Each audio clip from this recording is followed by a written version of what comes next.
এখন আমরা পরের স্ট্রাকচারটা চলে যাব। পরের স্ট্রাকচারটা কি দেখো তো, কি লিখছে, ইট ইজ ব্যাড টু, কি লিখছে, ইট ইজ ব্যাড টু প্লাস ভার্বের ওয়ান, কোনো কিছু ঠিক না অর্থে, কি কি অর্থে, কোনো কিছু ঠিক না অর্থে। যেমন যদি বলা যায় যে দৌড়ানো ঠিক না, তাহলে কি হবে, it is bad to run, it is bad to run. যদি বলি যে দৌড়ানো ঠিক না রোদ্রের মধ্যে, মানে রোদ্রের মধ্যে দৌড়ানো ঠিক না, তাহলে হবে it is bad to run in the San.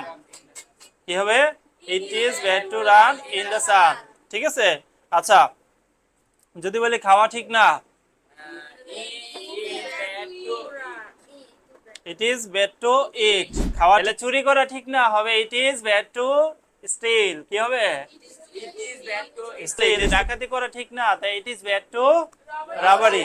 Robbery অর্থ কি, ডাকাতি করা। আবারও বলি যে চুরি করা ঠিক না, তাহলে কি হবে, it is bad to still.